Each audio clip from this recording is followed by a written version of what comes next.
estamos intentando tener un panorama del Antiguo Testamento, ¿sí? Entonces hemos elegido una serie de versículos, de pasajes, de capítulos, que nos van a dar en varios meses un panorama del Antiguo Testamento. Luego de haber visto en los últimos 2 años Mateo, Marcos, Lucas, Juan y Hechos, que nos ha llevado como 50 horas cada uno de los libros, luego de haber hecho todo ese viaje juntos y entender un poco mejor lo que comienza el Nuevo Testamento, queremos tener un pantallazo, un panorama del Antiguo Testamento. Y sé que en la semana vieron Génesis 1, ¿verdad? Y hoy vamos a ver un poquito del 2 y del 3.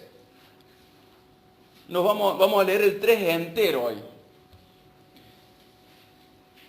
Algo importante de recalcar, que tiene que ver con lo que vimos al final de Lucas, es que Jesús está anunciado ¿en dónde?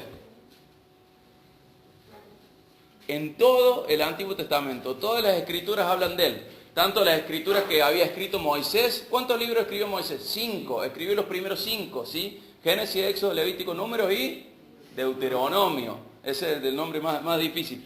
Moisés escribió esos 5, pero todo el Antiguo Testamento nos muestra a Jesús. Nos va a mostrar a Jesús de 2 maneras. O por contraste, algo muy diferente a Jesús, totalmente diferente, o por similitud, porque algo tiene que ver con Jesús y nos apunta, nos orienta a ver a Jesús y su obra en ellos, ¿sí? De estas 2 maneras nos va a mostrar el Antiguo Testamento a Jesús.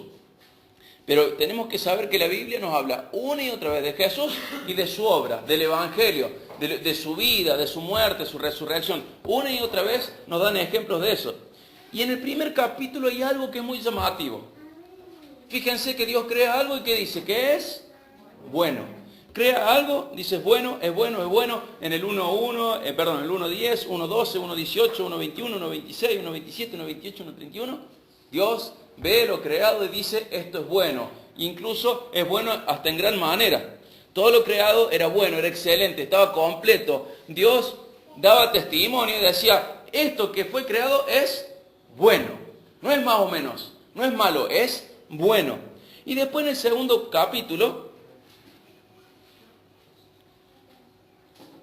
vemos que Dios hace una descripción más detallada de la creación del hombre y de la mujer, cómo crea a Adán, cómo crea a Eva, pero también vemos que Dios le pone un límite al accionar, le pone un límite a lo que Adán y Eva podían hacer.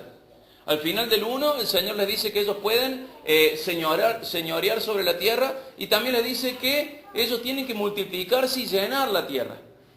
Era un mandamiento. Ustedes son los gobernantes de la tierra, fueron hechos a imagen y semejanza de Dios, tienen que representar a Dios en la tierra.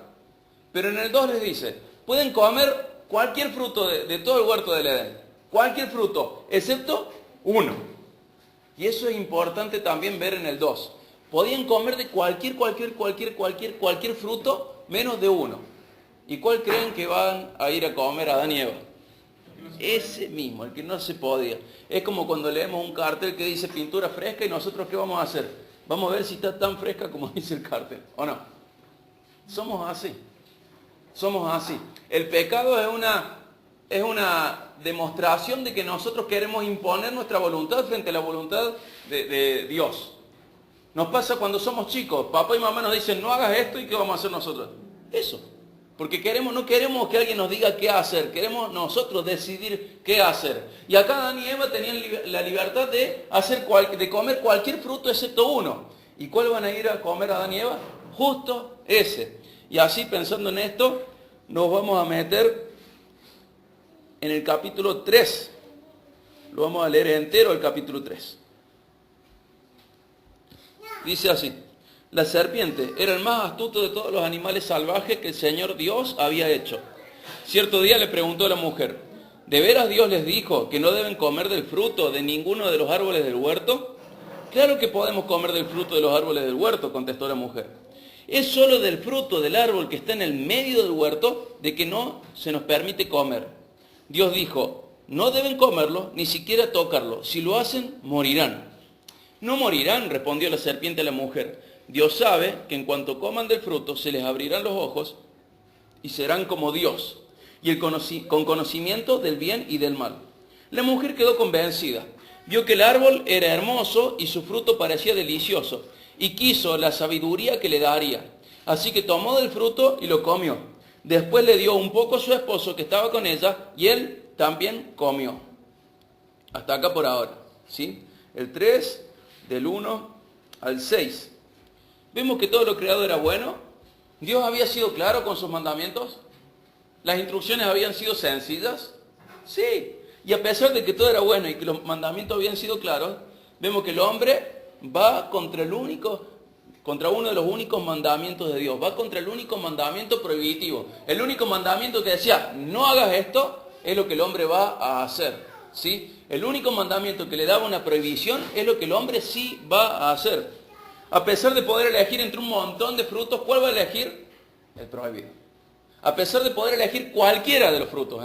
Imagínense que en el huerto del Edén podrían haber elegido cualquier fruto. De verdad, imagínense todas las frutas que conocen. Y había mucho más de las que hoy conocemos. De las que conocemos nosotros. Y había uno solo prohibido y van a elegir eso. ¿Por qué van a elegir eso? ¿Qué palabra valoró más Eva? ¿La de la serpiente o la de Dios? ¿Qué palabra valoró más Adán? ¿La de la serpiente o la de Dios? La de la serpiente también. Y siempre que pecamos pasa lo mismo. Valoramos más cualquier otra palabra, incluso la misma de nuestra, que la de Dios. Dios dice, esto no se hace, y nosotros decimos, bueno, pero no pasa nada. No, sí pasa, es pecado. Y esto de desvalorizar la palabra de Dios, ¿a qué nos va a llevar? A pecar. Nos va a llevar a pecar. Muchas veces, cuando queremos aplicar la Biblia a nuestras vidas, hay gente que nos dice, bueno, no te lo tomes tan en serio. No es tan así, ¿o no? No es tan así, no te lo tomes tan en serio, no es tan importante. Cuando se trata de la palabra de Dios, sí es así, y es muy importante, y es serio, ¿sí? Es serio, y lo tenemos que tomar en serio, con responsabilidad, con adultez. Y esto de desvalorizar la palabra va a terminar llevando, de desvalorizar la palabra de Dios, de darle más valor a la de la serpiente que a la de Dios, va a terminar llevando a Adán y Eva a pecar. Vamos a leer el 7, 3:7. Dice, en ese momento se le abrieron los ojos y de pronto sintieron vergüenza por su desnudez. Entonces cosieron hojas de higuera para cubrirse. ¿Alguien conoce las hojas de higuera? ¿Hubieran elegido esa hoja para cubrirse? No, ¿no es cierto? ¿Qué produce la hoja de higuera? Pica, molesta, irrita. Es áspera. Incluso es una broma para hacer con amigos de pasarle la hoja de higuera en la espalda y molesta un montón, pica un montón. Y si permanece ahí, termina irritando la piel. Ustedes saben que siempre que nosotros busquemos una solución a nuestro pecado, va a ser falsa, va a ser temporal y va a ser contraproducente. O sea, va a ser falsa. ¿Va a ser la verdadera solución al pecado? No. ¿Esas hojas de higuera eran la verdadera solución a lo que eso les pasaba? No. ¿Esas hojas de higuera iban a durar mucho? Tampoco iban a ser temporales. ¿Y esas hojas de higuera realmente servían o eran contraproducentes? ¿Producían algo contrario a Adán y Eva? Producían algo contrario. Deben haber molestado, picado, deben haber sido muy, muy irritantes, ¿sí? Cada vez que nosotros buscamos solucionar el pecado por nuestra cuenta, sin la ayuda de Dios, pasa lo mismo. Es una solución falsa, es una solución temporaria, falsa y temporaria, y también contraproducente. Va a traer más daño, sobre el daño que ya hay, va a traer más daño, va a aumentar el daño. Y vamos a leer el 3:8 al 10. Dice, cuando soplaba la brisa fresca de la tarde, el hombre Adán y su esposa oyeron el Señor Dios caminando por el huerto. Así que se escondieron del Señor Dios entre los árboles. Entonces el Señor Dios llamó al hombre, ¿dónde estás? El hombre contestó, te oí caminando por el huerto, así que me escondí. Tuve miedo porque estaba desnudo. ¿Qué tuvo? Miedo. ¿Se acuerdan cuando veíamos a los padres de Juan el Bautista y aparece el ángel al papá de Juan el Bautista? ¿Qué tuvo? Miedo. Vemos que una y otra vez, cuando el hombre está en pecado, esta era la primera experiencia de pecado de algún humano, la de Adán. ¿Y qué le produce que Dios aparezca? Miedo. El contacto con Dios cuando vos estás en pecado produce miedo. Ya había producido vergüenza. ¿Vieron que les produjo vergüenza lo que habíamos leído antes? Y ahora produce miedo. Donde había cercanía, ahora Adán y Eva, ¿qué quieren tener? Distancia. Donde había comunión, ahora ellos quieren tener un alejamiento de Dios. Tienen vergüenza y tienen miedo de Dios. Antes estaban bien con Dios, antes eran amigos de Dios, tenían buena comunión, podían disfrutar de las conversaciones plenas con Dios. Y ahora que tienen vergüenza y miedo, eso nos produce el pecado también. Y con justa razón nos produce eso. Porque van en contra de lo que Dios quiere. Le deshonramos con el pecado. Y está bien que produzca miedo, porque le hemos ofendido. Y está bien que produzca vergüenza, porque hemos hecho algo malo. Pero qué triste es ver que antes de esa distancia que Adán y Eva querían poner, Dios había puesto cercanía. Y esa cercanía comenzaba a perderse, esa comunión se veía sucia por el miedo. Vamos a leer del 3:11 al 14. Dice: ¿quién te dijo que estabas desnudo?, le preguntó el Señor Dios. ¿Acaso has comido del fruto que te ordené que no comieras? Y el hombre contestó: la mujer que tú me diste fue quien me dio del fruto y yo lo comí. Entonces el Señor Dios le preguntó a la mujer: ¿qué has hecho? La serpiente me engañó, contestó ella, por eso comí. Entonces el Señor le dijo a la serpiente: por lo que has hecho, eres maldita. Más que todos los animales, tanto domésticos como salvajes, andarás sobre tu vientre, arrastrándote por el polvo durante toda tu vida. Y pondré hostilidad entre tú y la mujer, entre tu descendencia y la descendencia de ella. Su descendiente te golpeará la cabeza y tú le golpearás el talón. Pero fíjense, leí algunos demás. Pero fíjense qué pasa. ¿A quién? Cuando Dios le dice a Adán, ¿qué hizo? ¿Qué dice Adán? Le echa la culpa a la mujer. Y cuando le dice a Eva, ¿qué hiciste? ¿Qué dice Eva? Fue la serpiente. ¿Y quién creó a la mujer? Dios. ¿Y quién creó a la serpiente? Entonces, ¿ellos a quién le estaban echando la culpa indirectamente? A Dios. Muchas veces nosotros terminamos metiendo la pata sin darnos cuenta y le echamos la culpa a Dios de nuestros pecados. No decimos, Dios, vos tenés la culpa. A veces hay gente que sí. Pero generalmente no decimos, Dios, vos tenés la culpa de mi pecado. Sino que decimos, pero mi amigo me incitó a pecar. O mi novia, o mi novio, o mi esposo, o mi esposa, o mis hijos, o mis padres, o mis compañeros. Siempre buscamos delegar la responsabilidad, echarle la culpa a otro, desviarla. Le dice, Adán, ¿vos comiste? Fue la mujer la que me lo dio. Eva, ¿qué hiciste? Fue la serpiente la que me lo dio. No podés echarle la culpa a otro de tus pecados. ¿De quién son culpa tus pecados? Tuyos. ¿Y de quién son culpa mis pecados? Tuyos también. No, mentira. Míos son. Mi culpa por mis pecados. Yo soy culpable de mis pecados. Y cuando yo hago algo mal que está en mi casa, si por ejemplo yo trato ásperamente a Lucila, que es mi esposa, yo no puedo decirle a Dios, pero ella me trató mal primero. Porque Dios me ordenó a mí que no la trate con aspereza. Y aunque me cueste, y aunque la mayoría de las personas que yo conozco tratan de esa manera a sus esposas, yo no tengo excusa frente a Dios para tratarla de una manera que sea áspera a ella. Yo tengo que tratarla a ella suavemente y con dulzura. Y cuesta mucho. Pero el día de mañana cuando Dios me diga, ¿qué hiciste? Yo no puedo decir, pasa que la mayoría de los varones hacen lo mismo. Pasa que ella se lo merecía. No.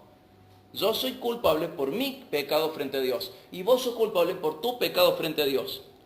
Entonces, algo que tenemos que ver es que no tenemos que desviar la responsabilidad. Trátate mal a tu papá, a tu mamá.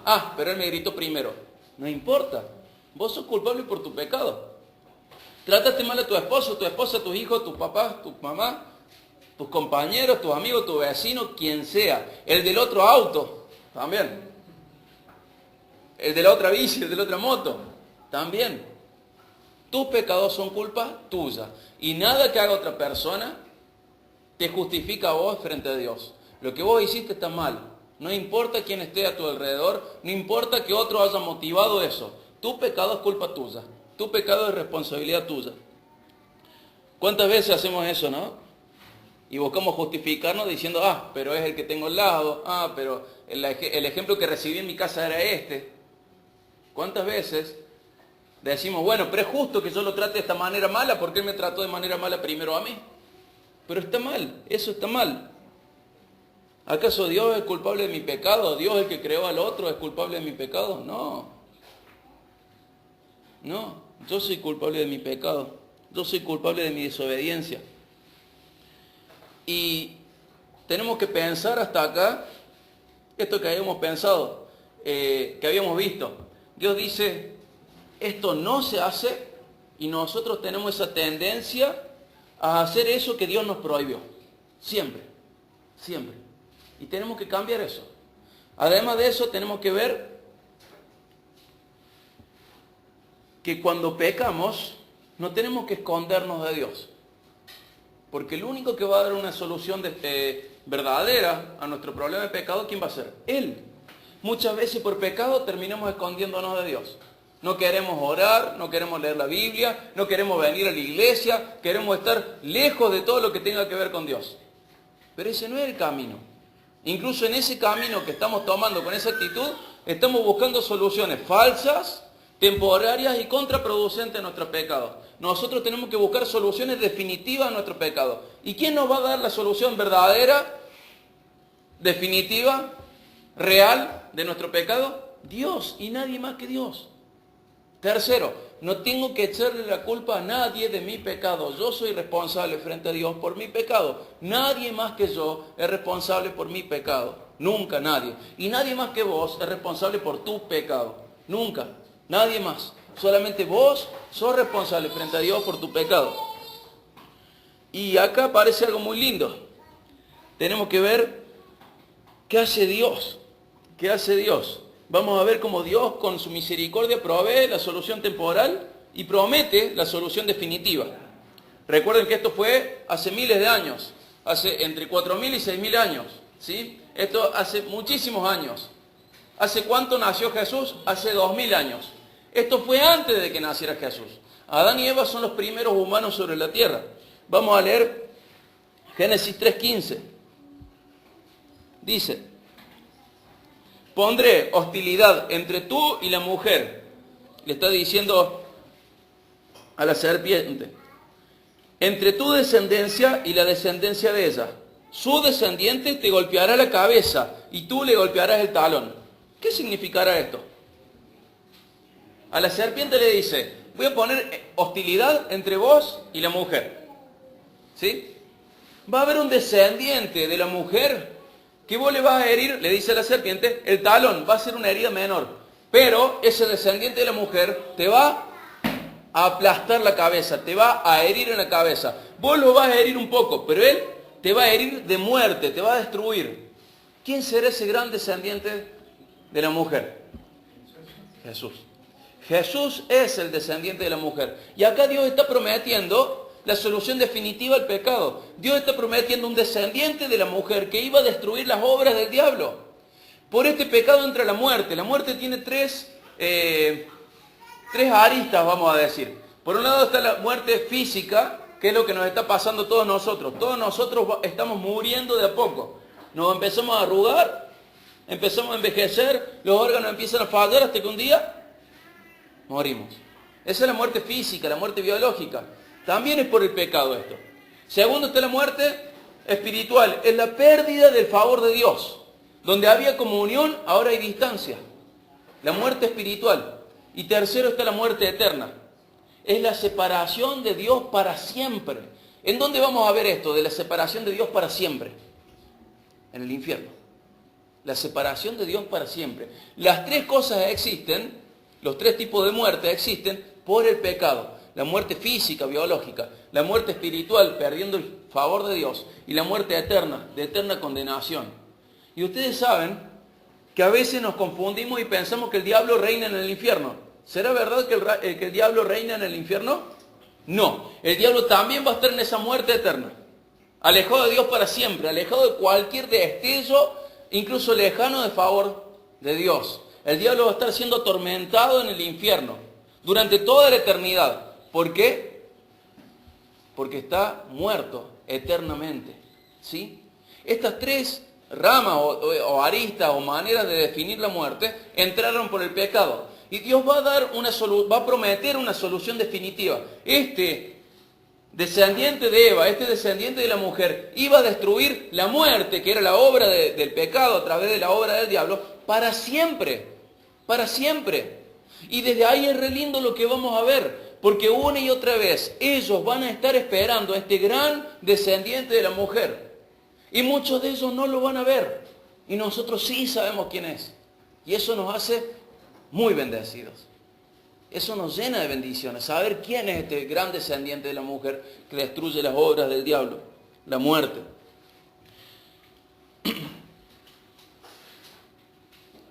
A través de eso, Él iba, a través de Cristo, Dios iba a terminar con la muerte biológica.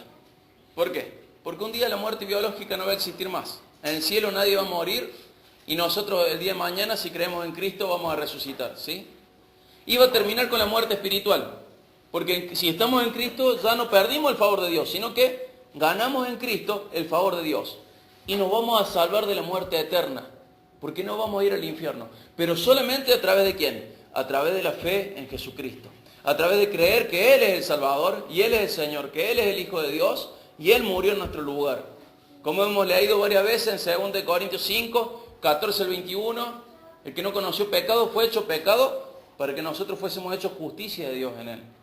Él es el que nos va a reemplazar. Esta es la promesa de esta solución definitiva que da Dios, ¿sí? Este versículo, Génesis 3.15, es importante porque es la primera mención del Evangelio. Es la primera vez que se ve una sombra del Evangelio. En el 1 no se vio sombra del Evangelio. En el 2 no se vio sombra del Evangelio. Pero acá en el 3 ya se ve que Dios promete la destrucción de las obras del diablo. Promete el Evangelio. Y Él iba a aplastar a nuestro enemigo, a esa vieja serpiente, para siempre. Él iba a ser herido por la serpiente, pero Él iba a ganar sobre la serpiente. Lo iba a destruir. Y bueno, además de esto, sucede, fíjense en Génesis 3.21, sucede algo muy importante. ¿Cómo estaban hasta aquí? ¿Cómo estaban hasta acá? Adán y Eva. Irritados, desnudos, con una higuera tratando de taparse. Y eso era una solución muy mala, contraproducente. Pero fíjense el 3.21, dice, el Señor Dios hizo ropa de pieles de animales para Adán y su esposa. ¿De qué hizo la ropa? De pieles. ¿Y las pieles de qué eran? De animales. Él los reviste de pieles. ¿Para qué? Para cubrir la desnudez de Adán y Eva. Esa desnudez era un símbolo de que de su pecado, de su vergüenza. ¿Por qué tenían miedo frente a Dios? A veces podemos pensar que a alguno de ustedes o a alguno de nosotros no nos da vergüenza andar desnudos frente a determinada persona. Pero todos nos desnudaríamos frente a nuestros papás y mamás, por ejemplo. No, hay vergüenza. Eso sucede desde acá, desde Adán. ¿Sí? Desde acá en adelante tenemos vergüenza de nuestra desnudez. Y cuánto más una desnudez frente a Dios. ¿Sí va?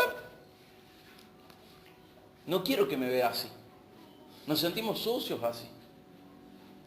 Y Dios, en su misericordia, provee ropa para ellos que está hecha de pieles de animales. ¿Esos animales eran culpables de algo? ¿Cómo eran esos animales? Eran inocentes. Eran inocentes. O sea que Dios va a solucionar el problema de Adán y Eva matando animales inocentes a través del sacrificio de un inocente. ¿Les suena esto? Es lo mismo que hizo Dios con Cristo a favor nuestro. Él es nuestra ropa frente a Dios. Tenemos que estar revestidos de Él. Por ejemplo, ¿quién puede leer Gálatas 3.27? Bien fuerte. Gálatas 3.27. Mientras lo buscamos, tenemos que saber que esa ropa de piel es mejor que la ropa de higuera, ¿no? Que fue necesario sacrificar a un inocente para cubrir a Adán y a Eva. Y ellos lo recibieron gratis. ¿Alguien tuvo que pagar por estas pieles? No, fue gratis, igual que el Evangelio, es por gracia de Dios, es un regalo inmerecido. Y Dios está prefigurando en esto, está mostrándonos lo que iba a hacer con Cristo a favor nuestro. ¿Qué dice Gálatas 3.27? Bien fuerte. Y todas las mujeres unidas a Cristo en el bautismo se han puesto a Cristo como pusieron la palabra.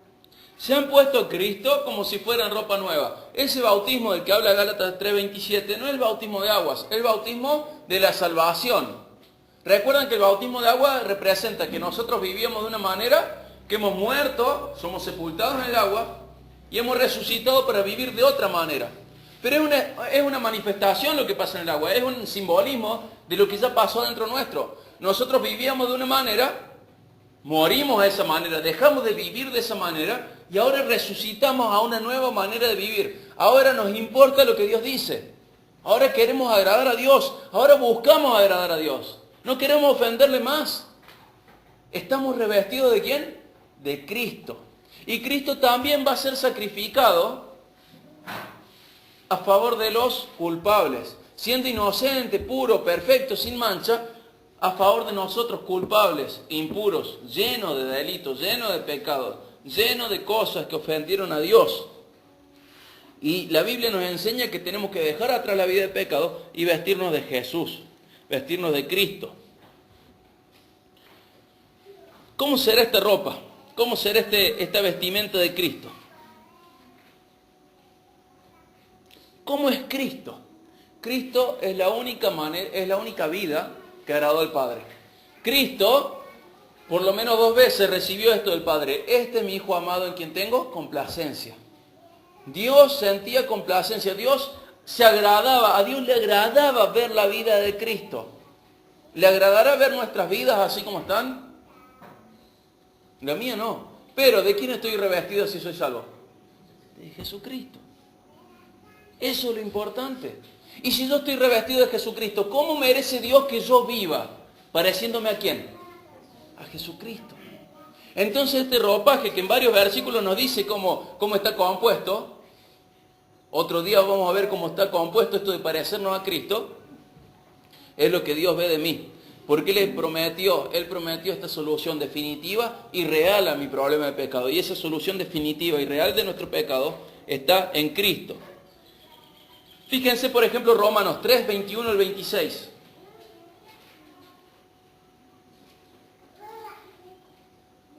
¿3? 21 al 26. ¿Quién lo puede leer bien fuerte?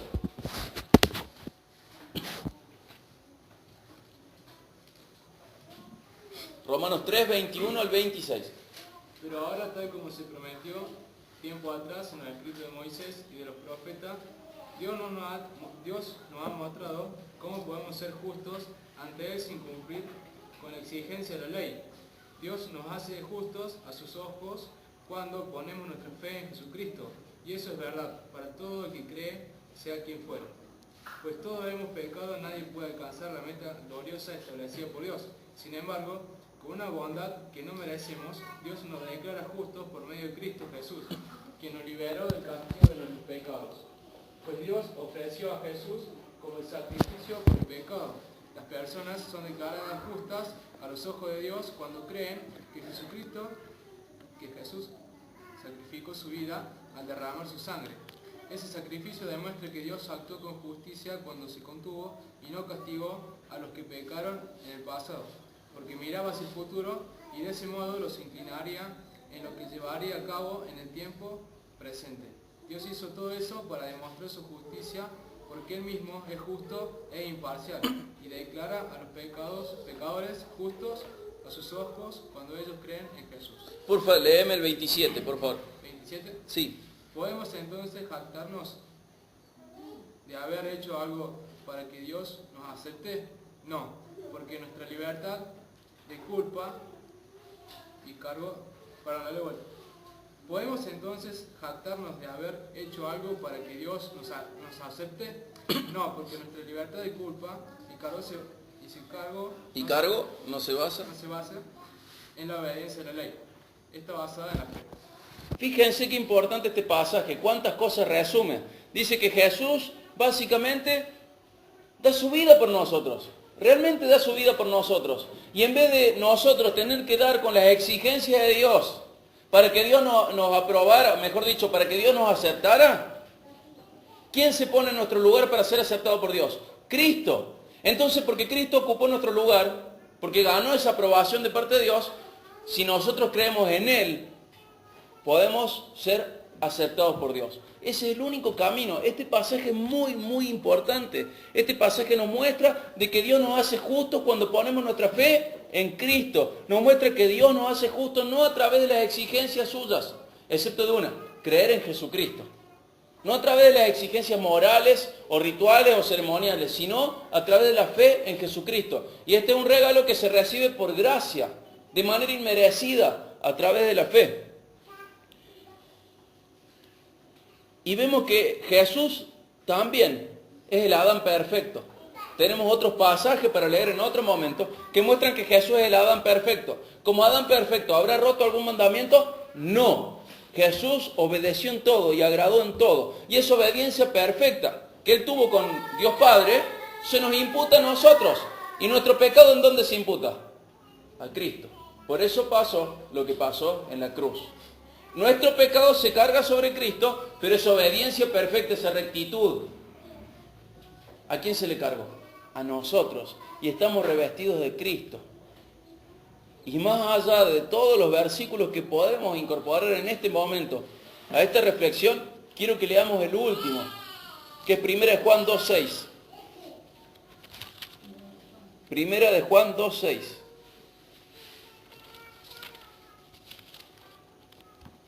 Dice así 1 de Juan 2.6.